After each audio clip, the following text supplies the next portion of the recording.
welcome back to Faith and Sustainability. We're glad to have everybody with us again.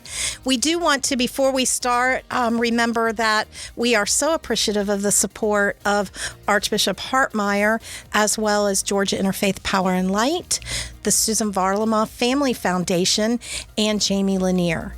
So today we are going to present you with the perfect model of an individual who has really taken this work to heart. Rob, who's with us today? Today we have Lauren Hoade, a new friend of mine who I met at the Jesuit Integral Ecology Assembly in Chicago just last year. Lauren is the head of the Green Team at St. Thomas More Catholic Church in Decatur, which is sort of the home base for our newly expanded Jesuit community in Atlanta. Lauren, welcome to Faith and Sustainability. Thank you, Rob. Thank you, Kat. I'm so happy to be here. Tell us about the work that you do at St. Thomas. Well, first of all, tell us a little bit about yourself, your background, how you got involved in faith and sustainability, your faith journey, and so on. Just a little bit. Just a little bit, just like a couple words.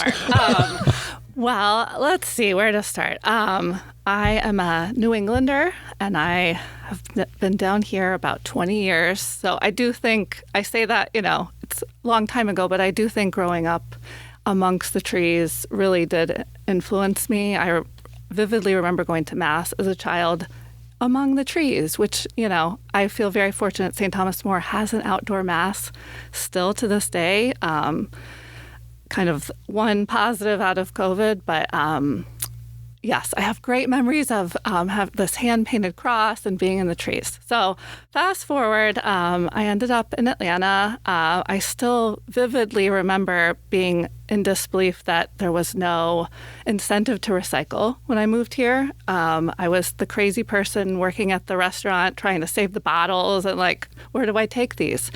Maine, where I'm from, has the 5-cent deposit. And so, people, even if they're not into all of this, there was a financial incentive. So that was a big learning curve. When I moved here, I still every now and then I'm like, how do I get this, down here? But that's another podcast. But yeah, I've been a parishioner at St. Thomas More for 20 years this year. So pretty much the whole time I've been in Atlanta, I've been a parishioner there. And fast forward even more,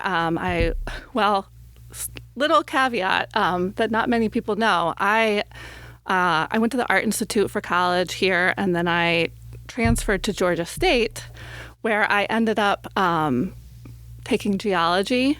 After your own heart, Rob. No, he was my professor. Yeah. Crazy. So we didn't know each other, but fast forward, here we are. I made her what she is today. I passed a science class, which was debatable at the time. So I went to school for fine art and film and ended up at Turner Broadcasting, where, there were some attempts at sustainability that I tried to be as involved in as I could be. I have 3 children. Was very busy in the 2010s, and then COVID hit, and everything kind of came to a halt, including my career at Turner. And so it was just an opportunity for me to really rethink, what am I doing here? What is this impact? And so I went back to school for sustainable behavior and behavior change. So your story sounds a lot like a lot of other people's stories. We tried to recycle. I wanted to do the right thing, but you've taken it a little further, and your parish, St. Thomas More, has actually really embraced this. Tell us a little bit about what they're doing there. Yeah, it's good to step back. I'm so close to it that sometimes, you can get a little frustrated about certain things, but we, about 5 years ago, we partnered with the Archdiocese and with GIPL, and really none of this, I would not be here if we had not had that partnership. It was so valuable. Hannah, she held my hand. I wasn't sure about taking that role, and she just made it so easy and so clear. And so we did audits, the zero waste audit being sort of just my favorite thing, and sorting through the trash. We have one challenge that, is kind of an ongoing thing that there's just so much possibility is that we have a school on property. And so that has oscillated. Sometimes they're really on board and sometimes it's a little more challenging. But right now we compost. I'll get to your recycling question. But we do compost as a parish, and it's been a really not a straight line journey, but I think we've made a lot of progress. Okay, now I'm going to interrupt you. Yeah. Because a lot of people are thinking compost, that's the hardest of all the things to do because you have to go dig a hole in your backyard and bury all this stuff. So maybe give us a little glimpse into what it means to compost at the parish. We're very fortunate in that we are in Compost Now's service area, and so there's no hole. There's just a lot of bins. So yes, I have talked to other parishioners and people in other traditions that it is a huge barrier to not have, if you don't have someone who can come remove it, in a clean and easy way. It is a challenge. It's not impossible. You can get bins. It doesn't have to be a hole, but we are very fortunate, and we have the financial support of the parish to pay for it. Because that was the other question, is there's a cost involved in removing that compost waste.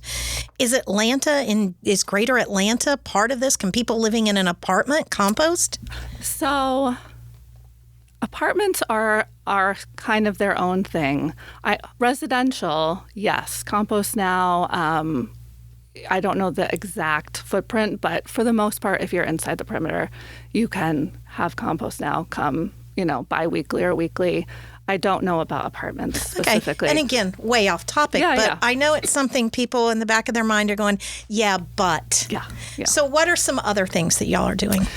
So one thing I'm really excited about right now, and I actually haven't been super involved, but one thing that our team is about 10 people. The thing I love is that everyone has their passions, and I'm here to support if needed, but I don't have the capacity to do, to be managing all of them. So one team member had just decided, because of this outdoor mass, we had this garden area that was just, nothing native.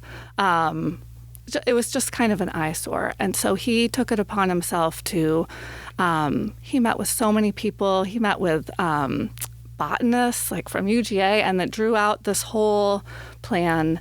And he has gotten funding, and he leads volunteer days. And so we're in the process of planning a native garden in the back courtyard. And, it's wonderful. I'm surprised every time I see it because I haven't been that involved with it, but he's really been able to bring parishioners in. I think that's sometimes something that is a little challenging, is we have a team and we know what we're doing, but making sure that there are opportunities to bring people in where they're at is really important, and something that he's really taught me on this project is really important. So driving by St. Thomas More, I see you're having all the brand new construction. Is that providing opportunities for more ecologically friendly infrastructure? So hopefully you've seen the panels. I will not lie; those were that Drew on our team had done a lot of work and had a lot of conversations. They were sort of a surprise to me, which is the best kind of surprise you could ever get in your life. They were just there, and the Jesuit priest, Father Bob, I give him a lot of credit. He made it happen, and I think a lot of the incentives have kind of changed over time. So I think the timing was right. We're hoping to expand. It's just such a great place to have solar. So hopefully we'll get more on the gym and just keep it going. So you mentioned Father Bob, and I mentioned that you're a Jesuit parish. Talk a little bit about how much support and interaction St. Thomas More has with the Jesuits and their apostolic preference for creation care. Is there support? Is there feedback? Is there a lot of back and forth? Yeah. I was introduced to Nick Napolitano about 3 years ago, maybe 4 years ago. Who was Nick? So Nick, I do not have his title, but Nick works for the province, and he is responsible for ecology and peace, I believe.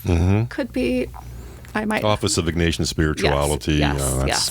That's all I know. And so him and I just had a really good conversation, and then through that relationship, I was able to go to Chicago, and I think there's still a lot of opportunity there, especially just to broaden parishioners' view of where we kind of fit in and what's being done at the province level. So you've brought up a couple of issues, and I'm kind of making note of these. First of all, you talked about tapping into people's passions, which I'm all about that. The second thing you brought up was having a plan, because it's really difficult to not only accomplish something but to measure that accomplishment without a plan. And the third thing you brought up was having support from the diocese, support from your priest, support from the people in your parish. So based on those three things that you've brought up, how would you say to somebody who's thinking, I want to do this at my parish, what would you recommend they do? How do they get it started? Great question. You might have to repeat some of them, but to start with the very first, people's passion. And I feel very fortunate that our team, it's just like a little home for me. I mean, it's so easy. Everyone is just sort of on the same page, and we do have different passions, but I think we are unified by probably by Laudato Si. I mean, I can't believe we got this far without mentioning that, but I think that I was kind of pulled into the team. There were two other women who had read Laudato Si. I was a little behind, and then we formed this team. And so I think we really use that as our guide.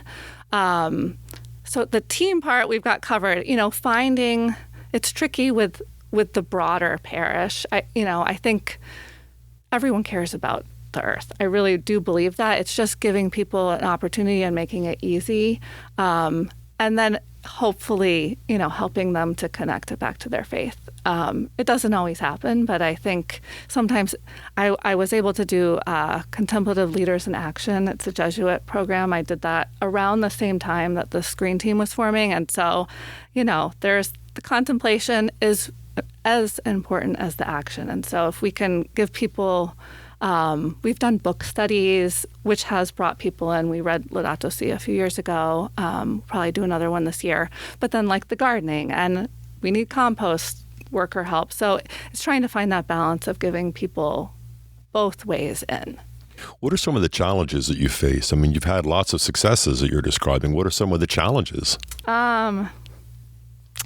Parish turnover, staff turnover has been something we're going through again now. So when this team formed, we had an administrator who was, she was just a rock star. And it just felt like you had a liaison, because we are all volunteers. We're not staff.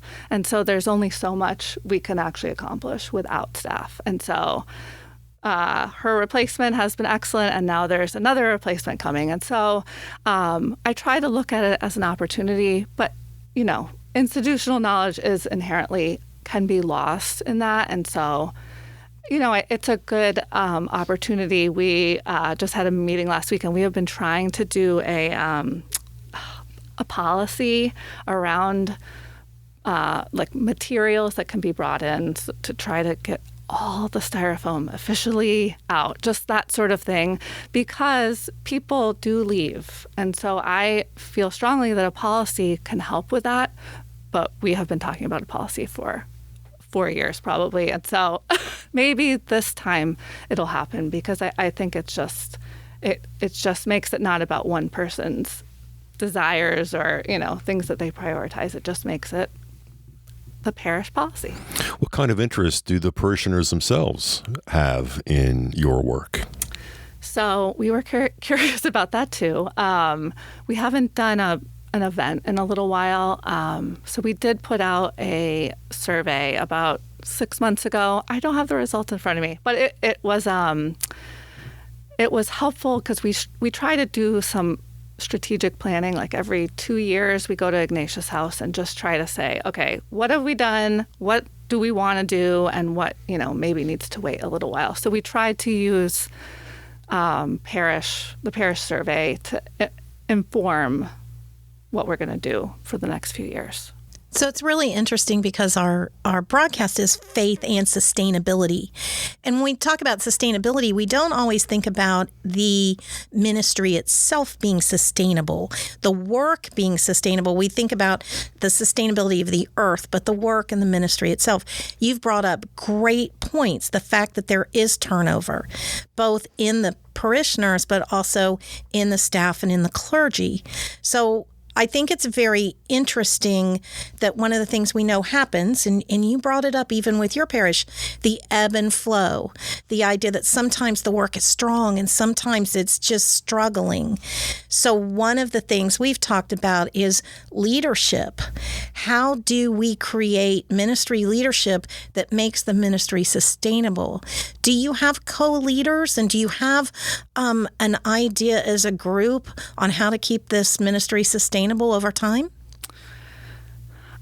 So thanks to the CLA program, I really do view leadership as like behind the scenes, because I think this will be the 5th year, and I never would have made it this long if I felt like I had to be out there, fighting this fight alone. And so we, again, have about 10 people. It does fluctuate, and we've gained a few new people this year, and then like our treasurer had to step back a little bit. And so, but I've just always had the feeling that it's a team effort, and people will have things come up and maybe they have to step back a little bit. And then, you hope, at least in our situation, someone has always stepped in. Do you have co-leaders? I don't have we do not, but I have debated, because, succession planning, our sister ministry, advocacy and education, they just went through a big leadership change. And it was a little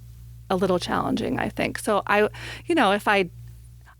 would like it to be as seamless as possible if I did decide to step back. And so it's something that we're working on, because we do not have, it's not really that model, but I can see the value in it. But like I said, everyone, if someone gets an idea right now, Drew is working on updating some lights he does a lot with our theater ministry. And so it's, not completely tied in with our work, but it is. But it's passion, right? Yes. That's where his passion is. Right. And the lighting is, many, many, many years old and not efficient. And so hopefully, he had the awareness that, okay, this has a lot of challenges, but it's also not good for our electric bill. So what's kind of cool, what I'm hearing you say is that this green ministry, this creation care ministry, doesn't have to look the same everywhere. It doesn't even have to look the same year over year. That it does have to do with where are we right now and who is part of our ministry right now, who's in our parish right now. I do have a question for you on the survey, or maybe just in general. How have you asked the people in the parish or invited the people in the parish to be a part of what you do? How have you done that? So at a very base level, we do use the bulletin. I think it's an important tool, especially if you can have a consistent space for anything that you're doing. We tend to be towards the bottom, and it's a very long, the digital bulletin. So I don't rely on that. I don't know that that's how people are finding out about us. Honestly, I think one of the best ways is at the fish fries. We are the compost team, and mostly people usually feel badly for me as I have my head in the compost bin. But it is an opportunity, and I think at this point they're used to us now. We've been doing that for about 4 years. So yeah, I think the relational part is really important. I would really like to do more events. It's a lot of undertaking for a small team, and so we haven't done a ton. So, I think infusing yourself into other ministries or just getting them to think about you you can't be standalone. I don't think that that's a sustainable model. I really think ideally all ministries are in some way supporting each other. And we did, it's not happening right now, but one thing that our former admin, she would have ministry lunches like quarterly, and I think those were really helpful because I could get up and give my 3-second spiel about compostable goods and offer to help. So I do think getting tapped in is really helpful. If you could look into the future and have all of your dreams come true for the Green Team in St. Thomas More, what would that look like? Priests with EVs. Charging stations. Yes, everywhere. Native landscaping. Oh, man. No styrofoam. No styrofoam. None of they just sneak in. We really are strict about it, and it just appears. I think this is going to happen, but getting the school on board, I mean, there's so much potential just to divert waste, and kids are just fun anyway, and I think that there is just, they can take it home. So I hope that will continue that relationship will keep growing. And maybe our team would get a little bigger, and I think what else? Well, our 20 minutes has flown by. So really at this point, I think that your testimony, your story is something that there are a lot of other people that maybe are going to find commonality with that. And we hope that we'll start hearing more stories like yours. But we do want to thank you for being with us today. Absolutely. Thank you so much, Lauren. Thank you. It's a pleasure. And we hope that you all will join us again next time as we meet together at the intersection of faith and sustainability.